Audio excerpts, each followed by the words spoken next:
Nós falávamos a respeito da precipitação das pessoas quando se deparam com casos como esse. Costumam chegar e fazer acusações, colocar informações que não são verdadeiras, usar as redes sociais para fazer isso, especular em torno de um assunto tão sério e tão importante quanto casos de crimes. E aí o que é que acontece? Tem repercussão na vida da pessoa e pode ter repercussão criminal contra quem é autor desse tipo de ilação, suspeita levantada contra alguém. Nós estamos recebendo aqui no estúdio o advogado criminalista. Tudo bem? Seja bem-vindo. Muito obrigado. Doutor Ricardo Henrique, que vai conversar com a gente a respeito deste e de outros temas. Doutor, seja bem-vindo, boa tarde para você. Muito obrigado. Uma pessoa que coloca nas redes sociais ou que levanta suspeitas em torno de alguém e dá publicidade a isso.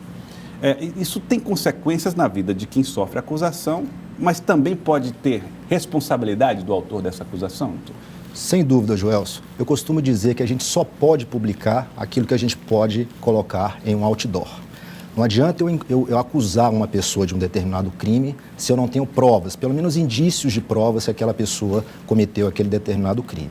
Eu posso incorrer nessas acusações infundadas de cara em dois delitos, que são o delito de denunciação caluniosa, que é um delito de ação penal pública incondicionada. Isso se acusar alguém de um crime, né? De um crime, exatamente. Eu estou dando um ensejo a uma investigação, sabendo ou devendo saber que aquela pessoa é inocente. Então, acusando uma pessoa injustamente, eu cometo um crime de ação penal pública incondicionada, que é um crime que se chama denunciação caluniosa. O Ministério Público vai investigar isso aí, vai processar aquela pessoa por esse determinado crime, e um crime de calúnia, porque eu estou imputando falsamente fato definido como crime. Então, você trabalha com essas duas hipóteses, e além disso tudo, eu ainda incorro numa eventual indenização civil por conta dessa acusação infundada. Atribuir a alguém um comportamento que não é criminoso, mas que de alguma maneira afeta a vida pessoal dela, isso também é considerado crime por quem o faz?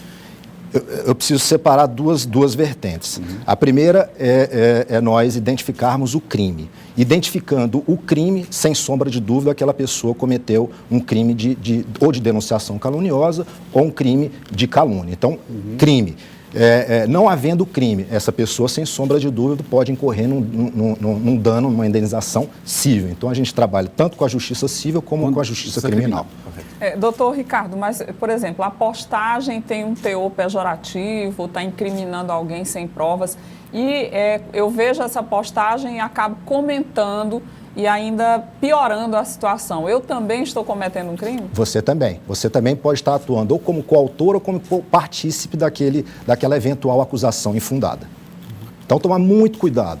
Vai fazer um comentário, tenha resguardo, não faça aquele comentário, não acuse ninguém sem provas, porque isso aí pode gerar consequências drásticas na vida de uma pessoa. A gente está vivendo agora, doutor Ricardo, uma crise no país em relação ao sistema penitenciário.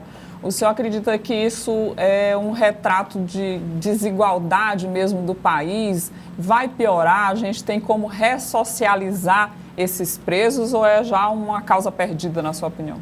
Na minha opinião, esse é o retrato do Brasil. Só existe defesa técnica de qualidade àquele que tem dinheiro para arcar com os custos de uma boa defesa técnica. A Defensoria Pública.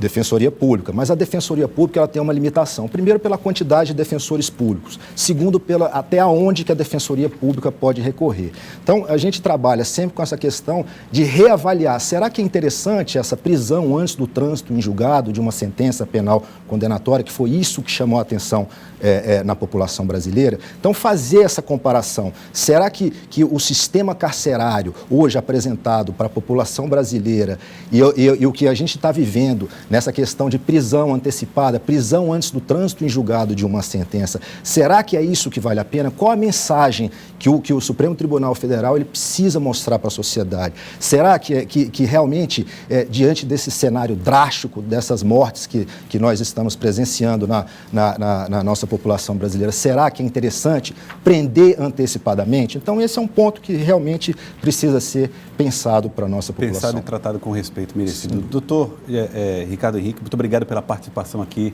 no Jornal do Piauí.